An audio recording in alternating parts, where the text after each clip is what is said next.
नमस्कार, आदाब, सत श्री अकाल। ये है आपकी अपनी कहानियों का चैनल जिसका नाम है कहानियाँ दिल से। मैं हूँ आपकी दोस्त गार्गी विद्यांत। आज आपको सुनाने जा रही हूँ अपनी ही लिखी रहस्य, रोमांच और खौफ से भरपूर एक कहानी जिसका शीर्षक है रक्त कुसुम। आज आप सुनेंगे इस कहानी का पहला भाग। तो प्रस्तुत है कहानी रक्त कुसुम। ए मोड़ी मोड़ी, चाल मोड़ी। ट्रेन जोर के एक झटके से रुक गई। अरुणिता की नींद टूटी। उसने कमर सीधी करते हुए घड़ी पर एक नजर डाली तो देखा शाम के 6 बज रहे थे। कंपार्टमेंट की लाइट्स ऑन थी। खिड़की से बाहर नजर डाली तो गहरे काले बादलों को देखकर उसे ऐसा लगा मानो बादल उसे ही गुस्से से घूर रहे हो।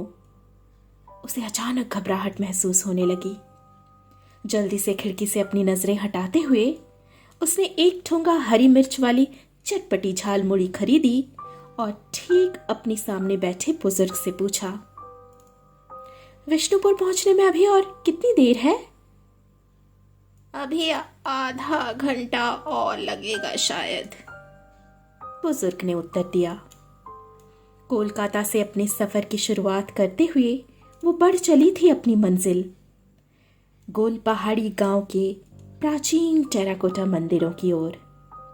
लगभग 6:45 बजे उसकी ट्रेन विष्णुपुर स्टेशन पर खड़ी थी। प्लेटफॉर्म के बाहर इक्का दुक्का लोग ही दिख रहे थे। सामने की बेंच पर अपना ट्रॉली बैग रखते हुए उसने खोकोन का नंबर डायल कर दिया। खोकोन, वो इंसान जो उसे स्टेशन से रिसीव करके गांव तक लेकर जाने वाला था। बाबा के दोस्त के उस पुश्तैनी मकान का वो केयरटेकर था जहां कुछ दिनों के लिए अरुणिता ठहरने वाली थी। 1-2 रिंग के बाद ही किसी की कर्कश आवाज आई, बस पहुंच गया दीदी मनी। इससे पहले कि वो और कुछ पूछती, दूसरी तरफ से कॉल कट गया। अजीब इंसान है, न दुआ न सलाम, कॉल कट कर दिया। अरुणिता मन ही मन बुदबुदाई। प्लेटफॉर्म में एक अजीब सा सन्नाटा था। वहां की ज्यादातर लाइट्स खराब थी। कुछ एक लाइट्स चिड़ चिड़ की आवाज के साथ चल बुझ रही थी। अरुणिता को लगा मानो उसका गला सूख रहा हो। वो अपने बैकपैक से बोतल निकालकर पानी पीने ही लगी थी कि उसके पीछे से आवाज आई, दीदी मोनी, आमी खोकोन। उसने चौंक कर पीछे देखा तो मारे घबराहट के पानी की कुछ बूंदें उसके चेहरे पर ही छलक गई। उसके सामने सिर तक काला शॉल ओढ़े लगभग 45 साल का एक आदमी खड़ा था। लाल लाल अंदर तक धसी आंखें, दाएं गाल में ताजा जख्म के निशान, होठों पर पान के पीक के दाग और सामने के 4 दांत बेतरतीबी से बाहर की ओर निकले हुए थे। खोको ने बेंच से उसका बैग उठाया और बिना कुछ कहे सीधे स्टेशन से बाहर निकलने लगा। अरुणिता भी चुपचाप उसके पीछे चल दी। स्टेशन के बाहर एक टोटो सवारी खड़ी थी। बैग टोटो की पिछली सीट पर रखते हुए खोकोन ड्राइविंग सीट में बैठ गया। अरुणिता भी जल्दी से जाकर अपने बैग के बगल में बैठ गई। लगभग आधे घंटे बाद वो टोटो गाड़ी पक्की सड़क से उतरकर लाल मोरम वाली कच्ची सड़क में दौड़ने लगी। चारों तरफ खूब अंधेरा था। खपरेल के घरों के बाहर कहीं कहीं मरियल सा पीला बल्ब जल रहा था, मानो नींद में ऊँघ रहा हो। अरुणिता को गांव की वो शाम कुछ ज्यादा ही अंधेरी लग रही थी। तभी अचानक गाड़ी हिचकोले खाती हुई संभली। अरे अरे, जरा देख कर। अपनी सीट से गिरते गिरते अरुणिता बोली। मशीनी अंदाज में खोकोन का जवाब आया, दीदी मोनी, हमारा ग्राम लोगों को संभालने का मौका नहीं देता है। ऐसा झटका लगते रहेगा। अगर पसंद नहीं है तो अभी भी समय है, चली जाओ। उसकी बातें सुनकर अरुणिता अंदर तक सहम गई। ये किस बात की चेतावनी थी? ऐसा क्या है इस गांव में? टोटो की हेडलाइट से सामने मोरम का कच्चा रास्ता किसी शैतानी गुफा के मुहाने जैसा भयानक लग रहा था। खोखोन की शाल अब उसके सिर से ढुलक कर कांधे में फैल गई थी। उसकी गर्दन पर एक अजीब सी आकृति का टैटू बना था, कुछ कुछ नरमुंड जैसा, जिसे देखकर अरुणिता वाकई डर गई। लगभग 20 मिनट बाद टोटो एक बड़े से मकान के गेट के पास जाकर रुक गए। खोखोन उसका बैग लिए गेट खोलने लगा।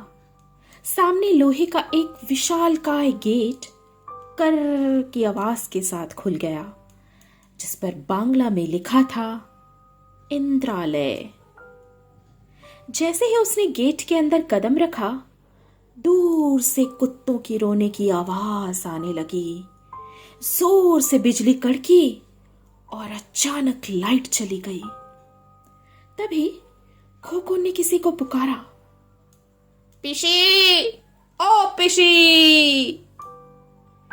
झुकी कमर और हाथ में लालटेन लिए एक बूढ़ी औरत सामने आई। उसके पूरे चेहरे में झुर्रियों ने डेरा डाल रखा था। सफेद बाल माथे पर बेतरतीबी से बिखरे पड़े थे। बिन दांतों वाले उस चेहरे में एक रहस्यमयी मुस्कान की रेखा थी। बाहर तेज बारिश शुरू हो गई थी। घर के अंदर घुसते ही अरुणिता ने देखा कि घर काफी सजा संवरा है। लालटेन की धीमी रोशनी में उसे बड़े बड़े स्टैच्यू, आलीशान फर्नीचर, दीवारों पर जामिनी रॉय की शानदार पेंटिंग्स दिखाई दी। खाना खाकर अरुणिता सीधे गेस्ट रूम में चली गई। गेस्ट रूम भी काफी बड़ा था। कांच की खिड़कियां, पर्दों पर एम्ब्रॉयडरी का काम, एक स्टडी टेबल, दीवार से लगी एक नक्काशीदार अलमारी और एक बड़ा सा लकड़ी का पलंग। दरवाजे के कोने में विख्यात विष्णुपुरी टेराकोटा घोड़े का स्टैचू भी रखा था। अरुणिता की आंखें चमक उठी। उसने उस स्टैचू की उभरी महीन नक्काशी पर अपनी उंगलियां फेरी। उस स्टैचू के गले में मिट्टी की छोटी छोटी सुंदर घंटियां बनी थी। तभी अचानक उसकी नजर घोड़े के पीठ पर गई, जहां नक्काशियों के बीच उसे ऐसा लगा मानो एक आंख उसे घूर रही हो। अरुणिता अंदर तक कांप गई। वो मुड़ी ही थी कि उसे ऐसा लगा मानो स्टैचू अपनी जगह से हिला। दोबारा मुड़कर देखा तो स्टैचू तो अपनी जगह पर ही था, लेकिन उसके गले की घंटियां हिल रही थी, मानो किसी ने उसे अभी अभी जोर से हिलाया हो। डर के मारे अरुणिता का गला सूखने लगा। पानी पीकर उसने अपने बाबा को सकुशल गोल पहाड़ी पहुंचने का मैसेज भेजा और सोने की कोशिश करने लगी। अभी कुछ समय ही बीता होगा कि अचानक उसे किसी के कदमों की आहट सुनाई दी। उसने ध्यान से सुना तो ऐसा लगा कोई दरवाजे के पास से गुजरा हो। दूर से आती सियारों की आवाज देह में सिहरन पैदा कर रही थी। तभी पानी में किसी चीज के गिरने की छपाक जैसे आवाज से उसकी कपकपी छूट गई। वो टॉर्च जलाकर खिड़की की ओर बढ़ी। बारिश रुकी नहीं थी। उसने टॉर्च की रोशनी से खिड़की के बाहर झांका तो देखा लालटेन लिए कोई दूर खेतों की मेढ़ों पर चला जा रहा था।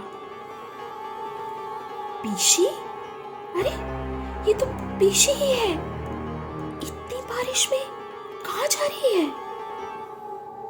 कमरे में ठंडक बढ़ती जा रही थी। अरुणिता ने खिड़की बंद की और मोबाइल का फ्लैशलाइट ऑन करके ही सोने की कोशिश करने लगी। उसकी फ्लैशलाइट की रोशनी सामने वाली दीवार पर पड़ रही थी और उस रोशनी में एक घोड़े का साया आगे पीछे हिल रहा था। सुबह अरुणिता की आंख देर से खुली।